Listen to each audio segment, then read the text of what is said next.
Jiri Prochazka has come out and said he believes he is next. Me too. And I thought Glover solidified that. There Jiri was in the crowd. Camera pans to him. Glover says, I believe you're next. They see each other backstage. You guys see this video going around? They're backstage, and Jiri was cool. Jiri gave Glover his due. Glover was enjoying his moment. Neither one had a bad thing to say to the other, but one of the two of them said, you're next. I'm not positive which one it was, but either way, right, that sounds like an agreement to me. Well, not so fast, because then Jiri said something else interesting in this interview I read. He said, I just turned down disrespectful Raychick. That was a big clue. I don't know of a number one contender ever who turned down a different opponent if that was officially offered to him. So I'm only sharing with you guys because these are the clues that we have. But this was a new wrinkle. What's Prochazka mean he turned him down? He was officially offered. Sean Shelby, Mick Maynard, somebody called up and tried to offer, or Raychick went on social media and said, "I'll fit you," and Jiri dismissed him. I don't know. I don't know the answer to that. I think what Jiri went through, he should be the number one contender. I think Raychick's a stone cold badass who's going to be waiting right there for somebody. I just think that there needs to be something made of going into the batter's box. If you are the replacement fighter, particularly under these circumstances, under any circumstances, that means something to me. I think that is one of the great marketing tools and one of the great misses going on in the sport right now. Other athletes should be pining for that. It gives you a built-in motivation to get your weight under control and to go through training camp. There is a level of participation. You're not just doing that out of the goodness of your heart. There is a financial incentive. So now you basically, in a worst-case scenario, you just got paid to train. That's the greatest scenario any MMA fighter could come up with. So I think that athletes should really be pining for that. I think the media needs to do a better job of talking about who the backup fighter is. I think there should be some press around that. And I get why there's not. It takes the focus off the ball. I get that. That's a very short-term mindset.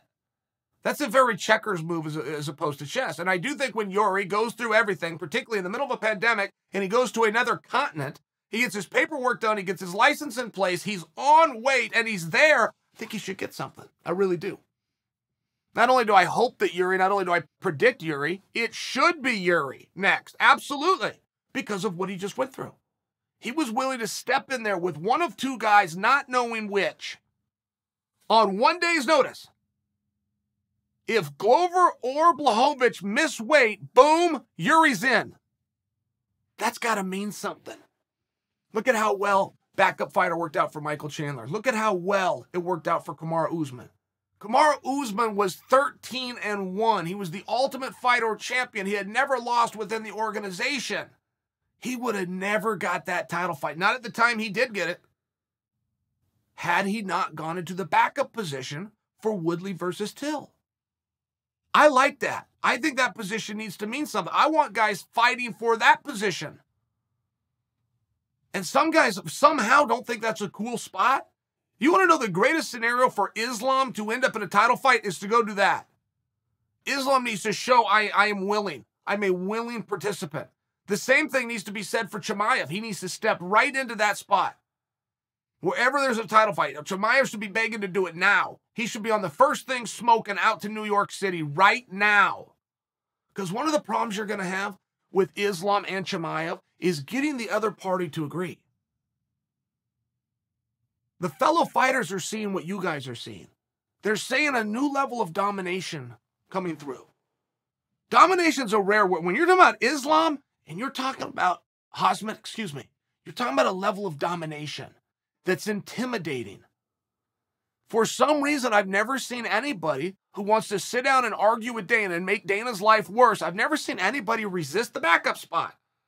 We all know what's going on here. It's unlikely to happen. The show must go on. It is a title fight after all. Yeah, whoever you want to bring in. For some reason, there's no resistance. They'll resist the guy across from them, but they won't resist that spot. And there's going to be a resistance for Islam and Khamzat Chimaev.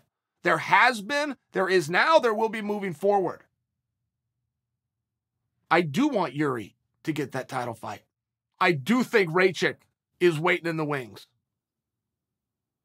But that spot has to mean something. It's a fantastic marketing tool, and more guys should be pining and politicking to get put in that same position.